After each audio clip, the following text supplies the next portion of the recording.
پھر دن ہوا پرانی رات کا، کرے سو شکر ہم خدا کی ذات کا، خدا کی ذات کا نیا پھر دن ہوا۔ آج کی آیت: جیسے میں نے تم سے محبت رکھی تم بھی ایک دوسرے سے محبت رکھو۔ یوحنا 15 باب 12 آیت۔ عزیزو، خوشی ایک ایسے پھول کی مانند ہے، جہاں کھلتا ہے دور دور تک خوشبو بکھرتا ہے۔ بات تو ٹھیک ہے، جشن کی رونقیں دور دور تک محسوس کی جاتی ہیں۔ مزے کی بات یہ کہ خوشی میں اتنی کشش ہے کہ اس میں بن بلائے مہمان بھی شامل ہو جاتے ہیں، جن کو خوشی سے تو کوئی دلچسپی نہیں، بس شوگر میلے سے مطلب ہوتا ہے۔ اگرچہ ہر خوش ہونے والا چاہتا ہے کہ اس کی خوشی میں سب اس کے ساتھ ہوں۔ اب دل کی بات تو خدا جانے کہ شریک ہونے والا کیا واقعی دوسرے کی خوشی میں سچے جذبے سے شامل ہے۔ یاد رہے، اب کے دور میں اب حقیقت بناوٹ کے اصولوں کے پیچھے چھپ بھی جاتی ہے اور کاغذ کے پھول سے خوشبو بھی آنے لگی ہے۔ عزیزو، آپ کے خیال میں ایسے حالات میں بطور مسیحی ہمارا کیا رویہ ہونا چاہیے؟ اگر ہمارا دل مسیح کی محبت سے بھرا ہے تو ہمیں کسی کی خوشی میں شریک ہونے کے لیے وقت یا موقع کی ضرورت نہیں، بلکہ ہر دن ہمیں دوسرے کی خوشی میں شامل ہونے اور انہیں خوشی دینے کے بہت سے لمحے مل سکتے ہیں۔ مثال کے طور پر کسی کی ہمت بندھانا، کسی کے کام کی مبارکباد دینا، اچھے کام کی تعریف کرنا، اپنے مددگار کو شکریہ کہنا، شادی بیاہ کی مبارکباد اور دعا دینا، سالگرہ کی خوشی کو محسوس کرنا وغیرہ۔ اصل میں یہ اپنائیت اور چاہت کے وہ انداز ہیں جو مسیح کی خوبیوں کی خوبصورتی کی عکاسی کرتے ہیں۔ عزیزو، دوسروں کی خوشیوں کو منانا ایک خوش کن عمل ہے۔ کلام میں بھی لکھا ہے، خوشی کرنے والوں کے ساتھ خوشی کرو۔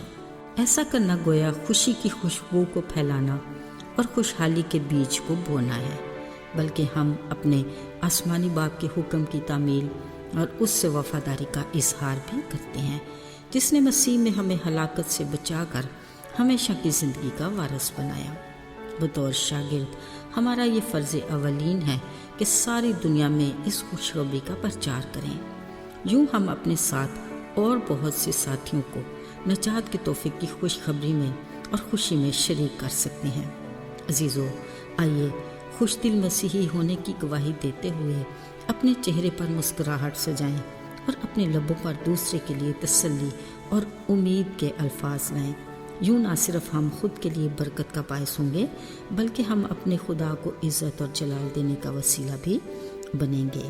عزیزو، بلا شبہ مسیح کی محبت سے بھرپور ہمارا بولا ہوا ایک لفظ بھی دوسرے کو خطرے سے نکال سکتا ہے، یا کسی مصیبت زدہ کو سہارا دے سکتا ہے اور پریشان حال کی تبدیلی کا باعث بن سکتا ہے۔ یوں ہم دوسروں کی خوشی کا سبب بن جاتے ہیں۔ بلا شبہ الفاظ اپنے اندر بہت طاقت رکھتے ہیں۔ اس کے لیے پہلے تولو پھر بولو کے اصول کو اپنی نگاہ میں رکھیں۔ صرف مثبت الفاظ کسی دوسرے کے لیے خوشی کا باعث بن سکتے ہیں۔ عزیزو، یاد رہے، خوش رہنا اور خوشی منانا خدا کے نزدیک کس قدر اہمیت رکھتا ہے۔ ذرا سوچئے، آج کے دور میں ہمارا خوشی منانا اور خوشی میں شریک ہونے کا ہلکا احباب کون سا ہے؟ شاید وہی جو پہلے ہمیں اپنی خوشی میں شریک کرتے ہیں، اور وہی جو سوسائٹی میں ہمارے معیار پر پورے اترتے ہیں۔